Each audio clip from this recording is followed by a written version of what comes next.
Halo semua, kembali lagi bersama kami di channel YouTube Galeri Medika.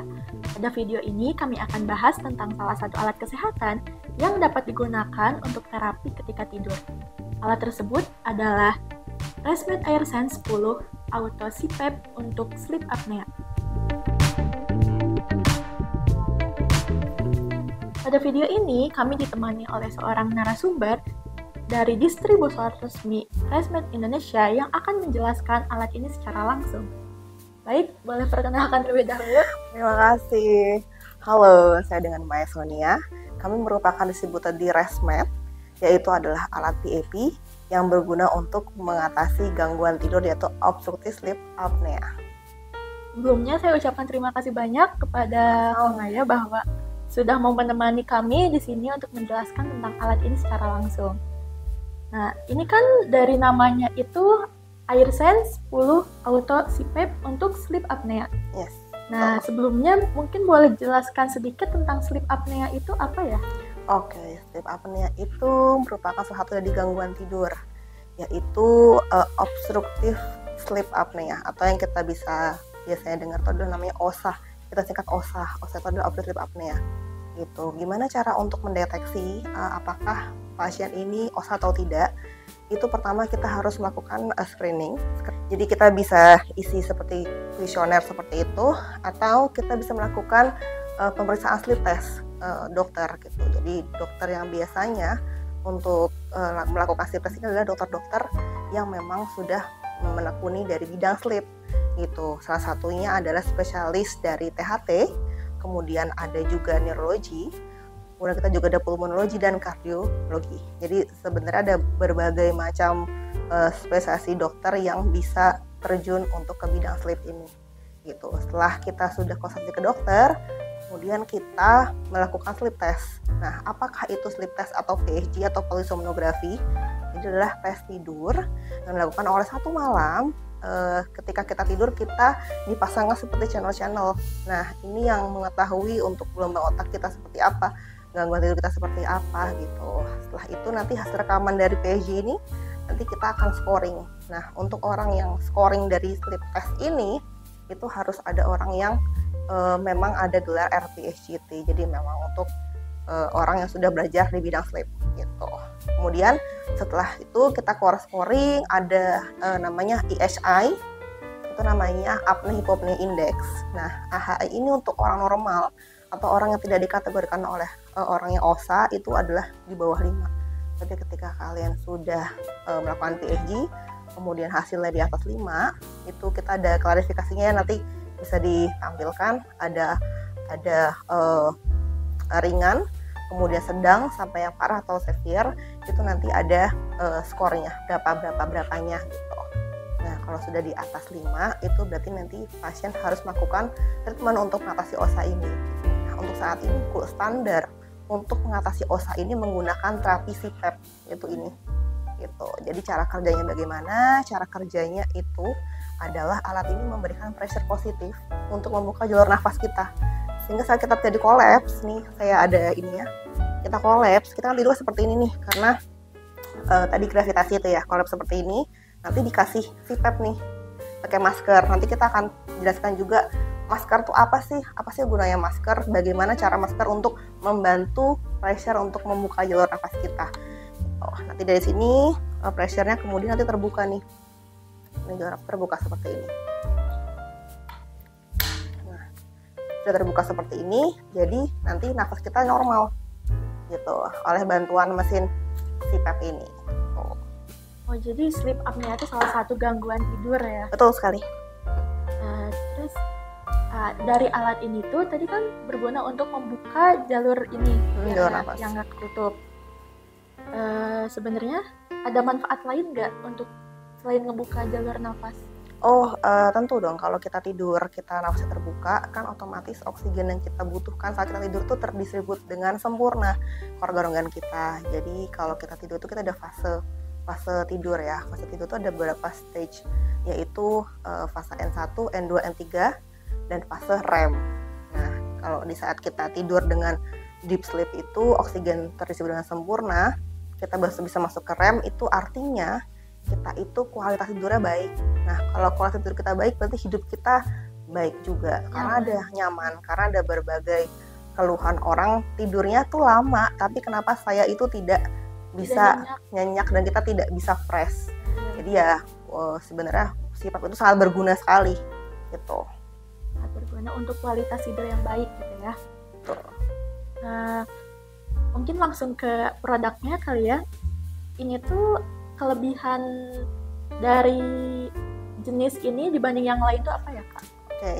Jadi kalau untuk mesin sipap itu sebenarnya basically itu kita ada berbagai jenis merek ya atau brand gitu. Nah, untuk yang saat ini yang terbaik, kenapa? Karena mereka ada teknologi cam. Jadi kita bisa remote. Jadi dokter itu bisa assist pasien tanpa pasien harus datang untuk face to face gitu. Jarak jauh gitu ya? Betul. Karena kan sementara permasalahan saat ini ketika kita COVID itu kan kita, saya nggak mau keluar, saya nggak mau traveling gitu. Jadi jarak jauh ini dengan pemantauan remote ini sangat berguna sekali bagi pasien-pasien kita gitu. Jadi dengan metode cam ini, solar active module ini jadi bisa controlling dari komputer sehingga kita tahu nih pasien kita tuh improvementnya seperti apa, nilai AHI tadi yang sleep test itu sudah berapa gitu, apakah sudah di bawah 5 gitu. Nah ini nanti kelebihan di situ gitu. Iya, berarti sangat membantu buat orang yang tidak punya waktu juga ya. Ya. Nah bisa dari jarak jauh konsultasinya. Betul. Nah terus untuk fitur dari produk ini sendiri tuh ada apa aja sih? Oke, kalau fiturnya itu dia ada fixed CPAP atau standar CPAP. Jadi pressure-nya dia hanya di angka itu. Jadi dari dia dinyalakan sampai dia dimatikan itu range-nya hanya di satu angka. Karena mesin CPAP ini range-nya kita ketahui ada angka 4 minimal sampai 20. Itu adalah pressure yang dibutuhkan untuk membuka jalur nafas. Nah, sementara untuk masing-masing pasien itu kebutuhan pressure berbeda. Dan ada juga yang memang tidak butuh untuk di setting auto, yaitu settingnya standar atau fix tadi. Yang pertama, itu yang pertama. Yang kedua, dia ada feature auto. Feature auto ini adalah feature yang ketika kita tidur, kita ada collapse atau henti nafas tadi yang seperti ini. Itu, nah alat ini akan dengan otomatis akan menaikkan pressure-nya. Dari 4 dia akan bertahap akan naik sesuai dengan kebutuhan. Itu yang kita sebut dengan auto. Nah, jadi kita tidak perlu risau, kalau saya tidur, saya collapse, saya nanti gimana ya, kebuka atau enggak ya. Nah, feature auto ini adalah membantu untuk kita menurunkan secara otomatis gitu. Terus ada fitur lainnya nggak? Kayak misalkan ada air humidifier-nya Ya. atau ada apanya? Oke, kalau untuk humidifier pastilah ya. Kenapa? Iya. Karena biar kita nggak kering. Karena saat kita tidur kita pakai masker, kita kan dikasih pressure positif tadi. Nah, untuk mencegah tidak kering, itu CPAP itu mostly ditambahkan dengan humidifier seperti ini. Jadi ini diisi air.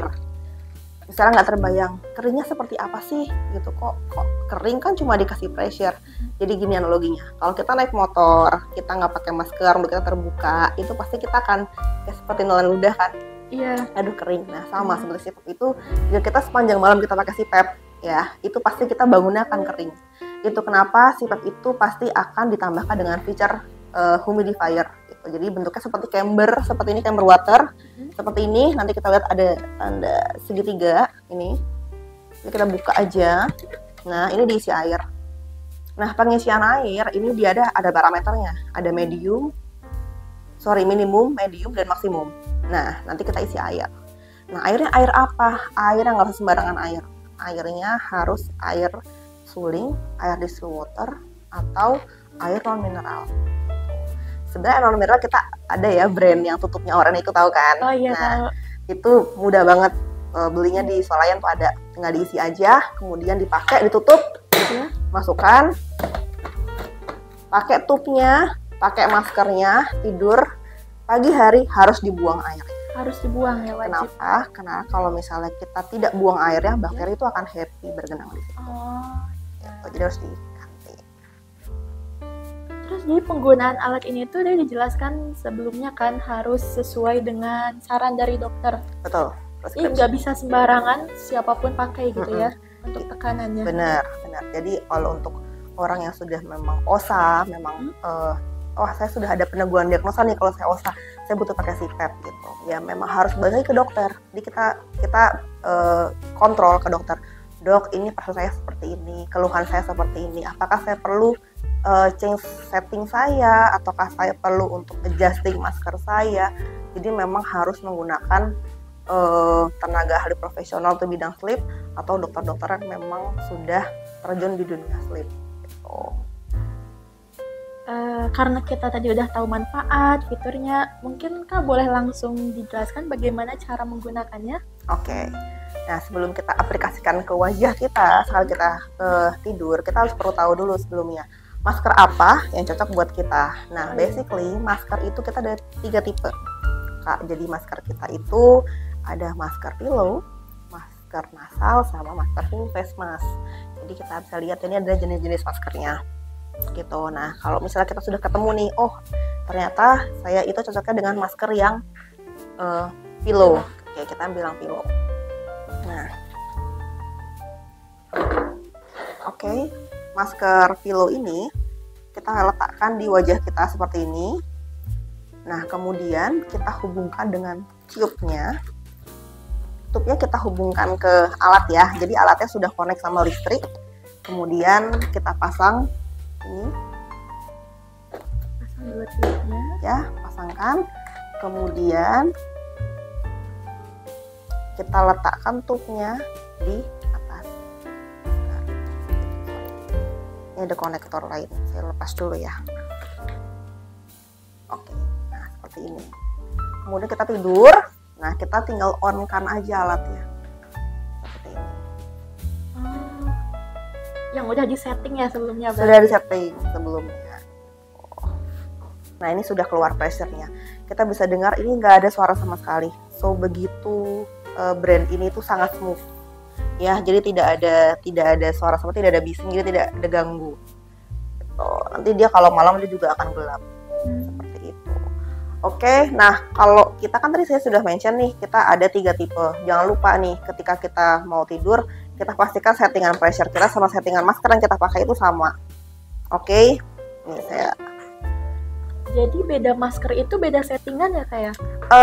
Sebenarnya bukan beda settingan. Kalau settingannya sih angkanya sama ya, sesuai tadi kebutuhan kita, tapi adalah beda pengaturan di alatnya aja gitu. Tapi settingan pressure nggak perlu kita ganti.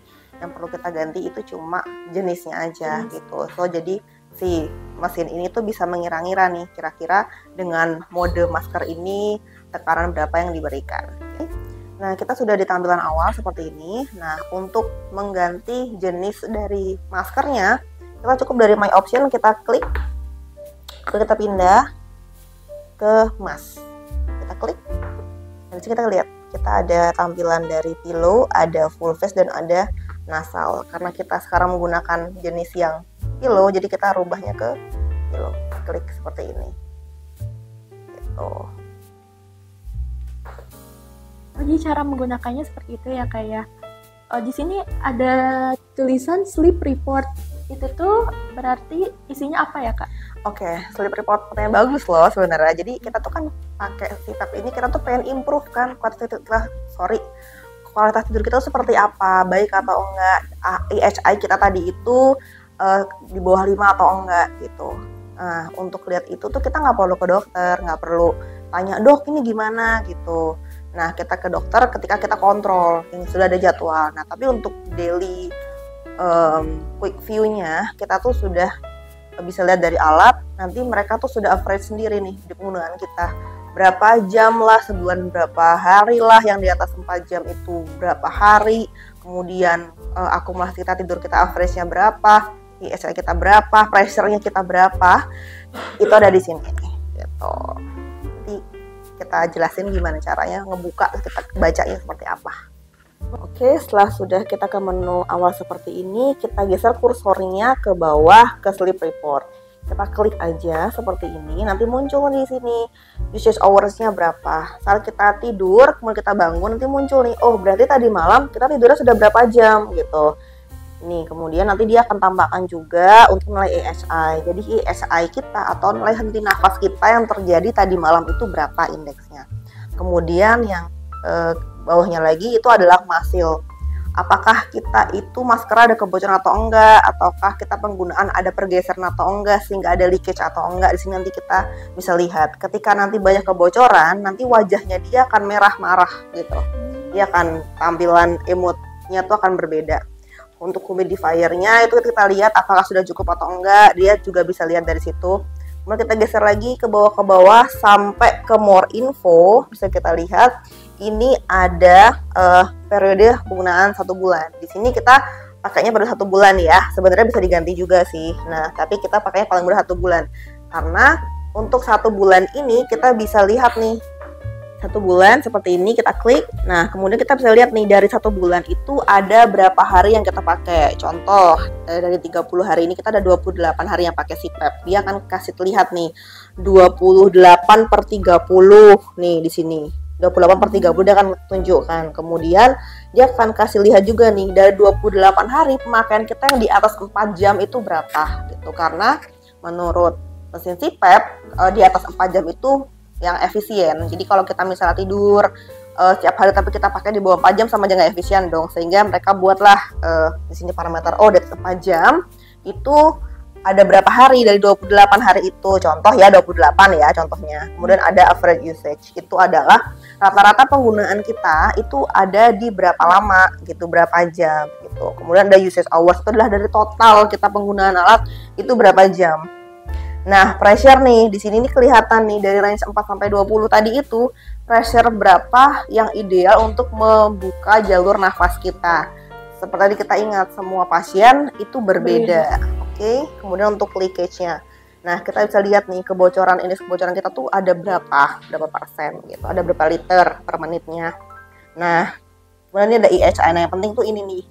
Jadi ketika kita pakai alat CPAP, IHI kita tuh sudah berapa sih? Sudah terpantau berapa sih? Nanti bisa lihat nih IHI kita berapa. Ketika nanti di bawah 5 ya berarti sudah berhasil dong penggunaan CPAP-nya. Ya enggak? Nah, kemudian ini ada total AI. Nah, kita bisa lihat AI itu adalah apnea index. Jadi AHI itu adalah apnea hypopnea index. So, kalau misalnya AHI-nya itu 3,8, kemudian AI-nya ada 3, berarti hipopneanya ada 8. Karena AHI itu adalah gabungan dari hipopnea dan apnea. Nah, kalau di sini kelihatan nih apneanya angka berapa, tinggal dikurangin aja tuh. AHI dikurangin apnea sehingga ketemulah nilai hipopneanya. Gitu. Nah, ini apnea itu adalah henti nafas yang memang karena otak tidak respon untuk bernafas. Nah, kalau udah ada sentral apnea gitu, nanti kita harus ke neurologi, kita cek apakah permasalahan yang lainnya selain dari hipopnea dan apnea gitu. Oh, jadi fiturnya itu sangat menarik ya, lengkap banget isinya gitu. Karena alat ini canggih banget, cara perawatannya mudah nggak ya, Kak? Perawatannya tuh sebenarnya karena kita pakai setiap hari itu pasti kan kita harus cek filternya gimana gitu. Nah, untuk ngecek filter kita dari samping di sini nih. Nah, ini ada filter warna putih. Nanti kalau sudah warnanya mulai abu-abu berubah warna, berarti itu sudah indikator kita harus mengganti filter. Nah, untuk gold standarnya sih cukup 1 bulan sekali ya. Tapi misalnya sebelum 1 bulan sudah sangat kotor, nggak apa-apa dong, mau diganti boleh. Gitu, diganti aja filternya. Gitu. Terus tutupnya tinggal gini aja. Udah deh. Terus perawatan selanjutnya kita harus rajin-rajin bersihkan tubnya. Tapi jangan lupa karena tubnya dari ResMed ini dia sudah heated tube, sudah ada seperti microchipnya. Jadi dia bisa untuk atur suhu, jadi untuk mencegah evaporasi dia bisa menghangatkan dan sebagainya. Nah, ini nggak boleh kena air. So kalau misalnya mau pakai brush, jadi kayak sikat khusus buat CPAP itu ada. Nanti dimasukkan dari ujung, dibersihkan. Nah, bilasnya pun ini jangan sampai kena air. Jadi cukup dari ujungnya sini. Ujungnya sini kasih air. Terus nanti dibalikan lagi dari sebelah sini. Kenapa? Karena ini nggak boleh kena air sama sekali. Gitu. Oke, kemudian kalau untuk masker, sebenarnya untuk masker itu dia lifetime-nya mostly orang yang pakai CPAP itu 1 tahun bisa diganti. Kenapa? Entah nanti cushionnya sudah rusak lah, atau headgear-nya sudah longgar, atau dia frame-nya sudah yellowing gitu, itu pasti harus digantikan gitu. Nah, kalau untuk perawatan masker seperti daily use-nya sebenarnya pakai tisu basah tuh oke-oke aja, tisu basah non alkohol gitu. Nanti dibersihkan di sela-sela yang langsung berhubungan ke hidung kita gitu. Nah, cushionnya sendiri bisa buka seperti ini. Nah, ini dicuci juga bisa gitu.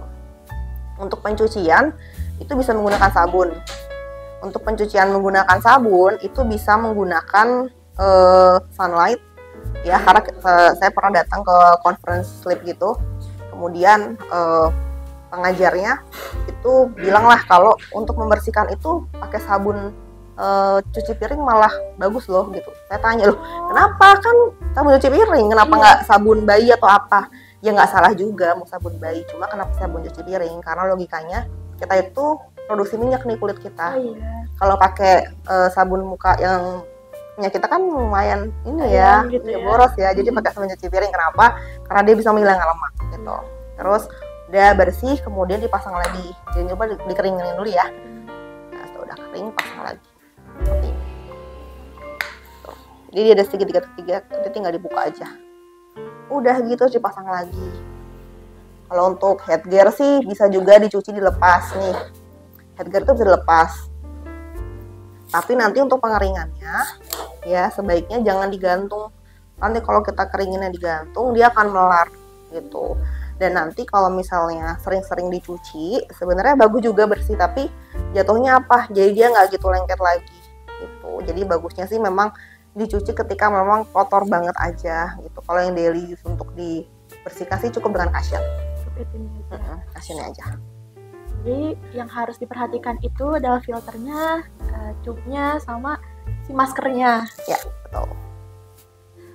Menarik banget ya Kak, dari fiturnya beragam, terus cara penggunaannya juga cukup mudah ya, karena seperti itu. Sebelum ditutup, mungkin ada sedikit kesimpulan terkait dengan alat ini? Oke, kesimpulannya adalah jangan abaikan snoring kalian ya, atau ngorok kalian ya. Siapa tahu ngorok kalian yang tadi kalian abaikan itu akan menjadi petaka loh. Itu sih. Tuh, jadi kalau misalnya teman-teman sering ngorok, kalau bisa coba cek ke dokter, takutnya itu kenapa-napa kayak gitu. Ya, betul. Terima kasih banyak sudah menyempatkan waktunya untuk menjelaskan tentang sleep ini. Buat teman-teman yang mau beli alat ini, bisa cek toko kami di galerimedica.com atau bisa juga klik link pembelian ada di deskripsi video ya. Terima kasih sudah menonton sampai selesai. Sampai jumpa di video selanjutnya.